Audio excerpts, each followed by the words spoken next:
بسم اللہ الرحمن الرحیم۔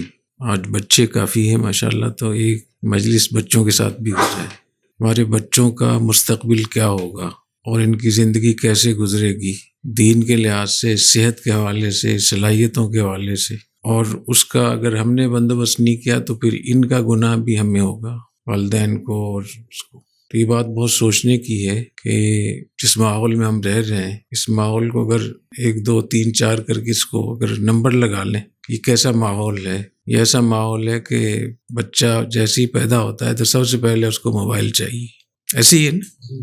اور ماں باپ اس کی تربیت کرنے کی بجائے اس کو موبائل پکڑا دیتے ہیں، خود بھی موبائل استعمال کر رہے ہوتے ہیں۔ موبائل استعمال کرنے سے اور اتنا زیادہ استعمال کرنے سے ہماری صحت پہ، ہماری صلاحیتوں پہ، ہمارے دل و دماغ پہ کیا اثرات مرتب ہوں گے وہ ابھی سے پتہ چل رہا ہے۔ جو بیماریاں، جو صفات، جو خصلتیں، بری عادتیں یا کمزوریاں، خامیاں بڑھاپے میں ہوتی تھیں، بوڑھوں میں ہوتی تھی، عمر زیادہ ہونے کے بعد، اب وہ چھوٹے چھوٹے بچوں میں پیدا ہو رہی ہے۔ چڑچڑا پن یہ بوڑھوں میں ہوتا تھا عمر زیادہ ہونے سے، غصہ آنا، ضد کرنا، کسی کی بات کو برداشت نہ کرنا، جلد بازی، ٹینشن، ڈپریشن، یہ بچوں میں چیزیں پیدا ہو رہی ہیں۔ جو بچے 15 سے 20 سال کے درمیان ہیں، ان سے کوئی چیز سن کر دیکھیں تو وہ جو مخصوص بیماری ہوتی ہے نا بوڑھوں کی، جس میں الفاظ بیچ سے نکل جاتے ہیں، غائب ہو جاتے ہیں، یادداشت کمزور ہو جاتی ہے، وہ ابھی سے مبتلا ہو گئے ہیں اس میں۔ دوسرا ہے کہ انسان کی صحت کے لیے جو اللہ نے نظام بنایا تھا، فطری نظام، کچھ چلے پھرے، کچھ حرکت کرے، کوئی ورزش کرے، تو چیزیں ساری ایسی سب کے پاس ہوتی ہیں کہ ہر چیز بس انگلی اور بٹن دبانے سے ہو رہی ہے، کہیں چلنا پھرنا۔ پھر جو کھانا پینا ہے وہ زیادہ تر اس میں ایسی چیزیں جس سے موٹاپا بہت زیادہ آتا ہے۔ دیکھ لیں بہت زیادہ موٹاپا پھیلا ہوا ہے، اور احادیث شریفہ میں قیامت کی علامات میں سے موٹاپے کو بھی ذکر کیا ہے۔ وَيَظْهَرُ السَّمَنُ، موٹاپا اس میں زیادہ ہو جائے گا۔ موٹاپا جو ہے یہ الامراض ہے۔ اس موٹاپے کی وجہ سے دل کی بیماریاں، دماغی بیماریاں، شوگر، بلڈ پریشر اور بہت ساری چیزیں خود بخود ساتھ آتی ہیں اس کی۔ ہم لوگ دیہاتوں میں جب وہ پانی لگاتے تھے نا، تو جتنی کیاری چھوٹی ہوتی تھی اتنی جلدی وہ بھرتی تھی پانی سے، اور جتنی کیاری بڑی ہوتی تھی تو یہ جو جسم جب موٹا ہو جاتا ہے تو اس کی جو رگیں ہوتی ہیں اس کی وہ کافی پھیل جاتی ہیں، تو پانی تو اتنا ہی ہے بلکہ کم ہے، خون تو کم ہے، وہ خون ان جگہوں تک پہنچ نہیں پاتا، اس کی وجہ سے صحت بہت زیادہ متاثر ہوتی ہے، تو موٹاپا بہت آ رہا ہے۔ اٹھنا بیٹھنا، رہن سہن بھی اس میں ہے کہ چلت پھرت کم ہے، اور تربیت کی طرف دھیان نہیں ہے کہ ماں باپ کو بچوں کی صحت کا بھی فکر ہو کہ ان کو کچھ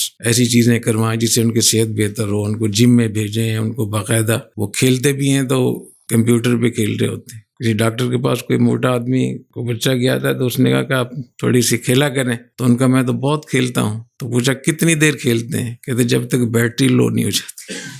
وہ کمپیوٹر پہ کھیلتے ہیں۔ اور پھر گیمیں بھی آج کل ایسی آ رہی ہیں جس سے آدمی خودکشی پر آمادہ ہوتا ہے، کسی کو مار دھاڑ پہ، انتہائی اقدام کے اوپر، اور جو ایک دماغ کے اوپر جو ایک پریشر ہوتا ہے جس سے آدمی کو دل اور دماغ کی بیماریاں پیدا ہوتی ہیں، وہ آج کی گیموں سے بہت زیادہ بیماریاں شروع ہوتی ہیں۔ تو ابھی تو چونکہ عمر کم ہے، اس کے اثرات وقت گزرنے کے ساتھ ہوں گے اور ہو رہے ہیں۔ اسی طریقے سے جو ماحولیات کا مسئلہ ہے وہ ہمارے ہاں مدرسوں میں تو بالکل نہیں پڑھایا جاتا، اس کو پڑھایا جانا چاہیے۔ بہت بڑا ایشو ہے اس وقت میں، جتنے بڑے بڑے سیلاب آ رہے ہیں اور جتنے بڑے بڑے یہ زلزلے آ رہے ہیں اور جتنے بارشیں اتنی زیادہ ہو رہی ہیں، طوفانی بارشیں ہو رہی ہیں، تو اس کی بہت بڑی وجہ ماحولیات ہے۔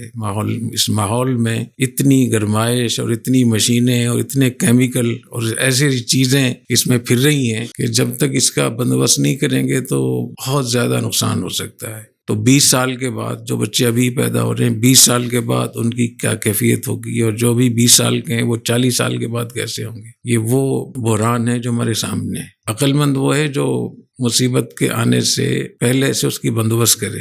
میں سمجھتا ہوں اس پہ کام کرنا چاہیے، اور جتنے بھی متعلقہ ادارے ہیں، شعبے ہیں، ان سب کو مل کر اس کا حل ڈھونڈنا چاہیے، تاکہ ورنہ یہ بچے جو ہے نا، یہ ان کی جوانی تو آئے گی نہیں بیچ میں، جوانی سے پہلے ہی بوڑھے ہو جائیں گے۔ ہو رہے بچوں میں طاقت کتنی ہے، 60 سال کا بوڑھا اگر ہاتھ پکڑ کے دیکھ لے تو زور لگاتا ہے، چھڑا ہی نہیں سکے گا۔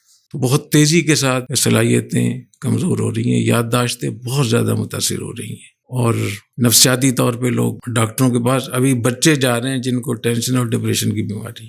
تو میرا ارادہ ہے اب دعا کریں کہ عید کے بعد اس پہ ایک سیمینار رکھنا چاہیے جس میں ڈاکٹروں کو بھی بلانا چاہیے اور جو پروگرامر ہیں جو پروگرام ڈیزائن کرتے ہیں کمپیوٹر میں اس میں ان کو بھی بلانا چاہیے، نفسیاتی ڈاکٹروں کو بھی بلانا چاہیے، ماحولیات کے ماہروں کو بھی بلانا چاہیے اور ان کو بھی بلانا چاہیے جو روحانیت اور اللہ سکھاتے ہیں، پھر جا کر اس نسل کا کچھ بنے گا، ورنہ یہ خود بھی خجل خوار ہوگی اور اپنے ماں باپ اور خاندانوں کو بھی کرے گی۔ اتنی تیزی کے ساتھ ایسے بچوں میں ضد آ گئی ہے کہ وہ مانتے ہی نہیں، کسی سے ڈرتے بھی نہیں، ڈرتے ہیں اگر کوئی ڈرائے تو۔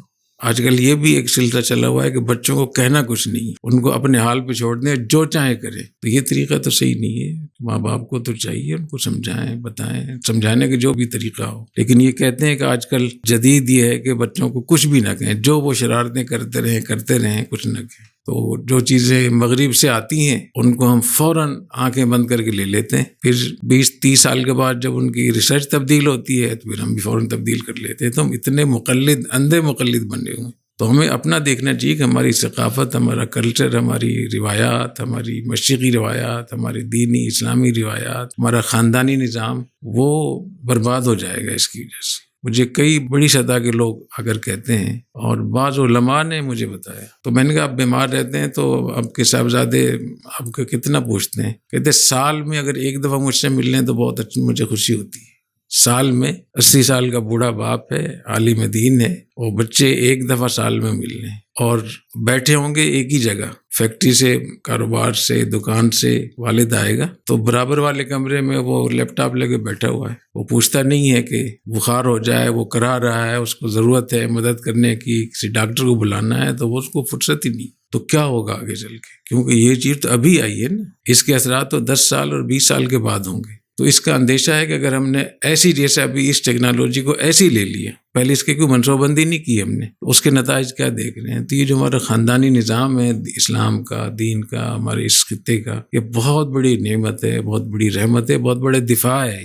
یہ صحت کے لیے بھی بہت اچھی چیز ہے اور خاندانی نظام کے لیے، صلہ رحمی کے لیے، شادی غمی میں، خوشی میں، بیماری میں، تو اللہ تعالیٰ اس کی حفاظت کرنے کی توفیق عطا فرمائے۔ اور یہ اس کی حفاظت جب ہوگی جب کہ ان بچوں کو بھی تھوڑا سا کنٹرول کرنا چاہیے، ٹیکنالوجی کے ذریعے سے بھی کنٹرول کریں اور اس کے ذریعے سے بھی کنٹرول۔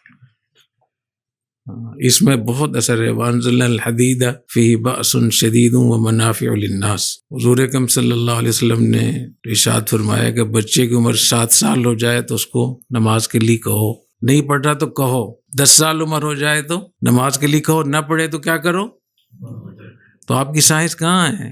حضور اکرم صلی اللہ علیہ وسلم کی سائنس اور آپ کا حکم تھے کہ اس کو لگاؤ۔ تو اس لیے بچوں کو ٹھیک بھی کرنا چاہیے۔ میرے بیٹے یہاں بیٹھے ہوئے ہیں تو ان کو میں نے کبھی نہیں مارا، مجھے یاد نہیں ہے۔ سب ان کی جو بڑی بہن تھی ایک تھپڑ اس کو مارا تھا، وہ کافی ہو گیا سارے بچوں کے لیے۔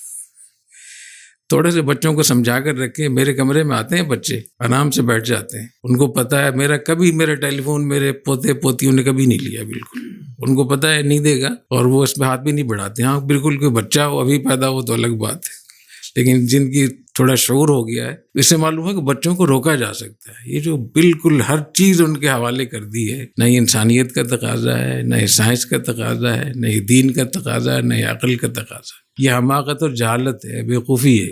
یہ اس پہ کوئی سیمینار ہو اس پہ اور اس پہ کوئی منصوبہ بندی ہو تو کچھ نہ کچھ سے ضرور نکلے گا انشاءاللہ تعالی۔ اللہ تعالیٰ میں توفیق عطا فرمائے، اور بچوں کو خاص طور پہ خیال رکھنا چاہیے۔ اب تو ماشاءاللہ آپ لوگ اپنے آپ کو سمجھتے ہیں کہ ہم بڑے پروفیسر ہیں، ایک انگلی سے پوری دنیا کو ہم گھما سکتے ہیں، لیکن خود کہاں گھوم رہے ہیں اس کا پتہ ہونا چاہیے۔ ایک کمرے میں رہتے ہوئے بچے اپنے ماں باپ سے دور ہیں، بہن بھائیوں سے دور ہیں، اور کن لوگوں سے قریب ہیں جن کا پتہ ہی نہیں ہے کہ وہ لڑکا ہے، لڑکی ہے، کون ہے، کہاں کا رہنے والا، اس کی ID کا اس نے کچھ لگایا ہوا ہے اور اس سے متاثر ہو رہا ہے۔ یہاں کراچی کے ایک واقعہ میں آپ کو بتاتا ہوں، لڑکے اور لڑکی کی دوستی ہو گئی، یہ مجھے خود بتایا انہوں نے، جس گھر کا یہ واقعہ ہے انہوں نے خود مجھے بتایا، یہ کوئی من گھڑت چیز نہیں ہے۔ تو ان کی دوستی آپس میں ہوگی اور پھر وقت طے ہو گیا ملاقات کا، تو معلومات چچا بھتیجا اپنے سامنے انتہائی شرمندہ ہوئے۔ مجھے ان میں سے کسی ایک نے بتایا، انہوں نے کہا کہ یہاں تک بات پہنچ رہی ہے، تو کہاں آپ گھوم رہے ہیں؟ انتہائی درجے کی بیوقوفی بھی ہے، سادگی بھی ہے، اور اس میں مارے جائیں گے آپ لوگ، کوئی پوچھنے والا بھی نہیں ہوگا، کیونکہ جب آپ بیمار ہوں گے ماں باپ تو ویسے ہی آپ سے پریشان ہوں گے، تو وہ جو آپ کا فین ہے وہ پنکھا چلانے کے لیے بھی نہیں آئے گا. وہ جو فین ہے نا آپ کا، یا آپ اس کے فین ہیں، وہ کیسے آئے گا؟ اس کو ڈاؤن لوڈ تو نہیں کر سکتے نا آپ اس پہ کہ آپ مجھے آ کر دیکھ لیں. تو یہ جو آپ لوگ ان چیزوں کو دیکھ کر خوش ہو رہے ہیں نا، یہ تباہی بھی ہے اور فائدہ بھی ہو سکتا ہے. تو اس کے خیر ڈھونڈیں تاکہ آپ کو فائدہ ہو اس سے، اور جو شر ہے بچیں اس سے. کیا خیال ہے؟ سمجھ میں آ رہی میری بات؟ اللہ تعالیٰ عمل کرنے کی توفیق عطا فرمائے.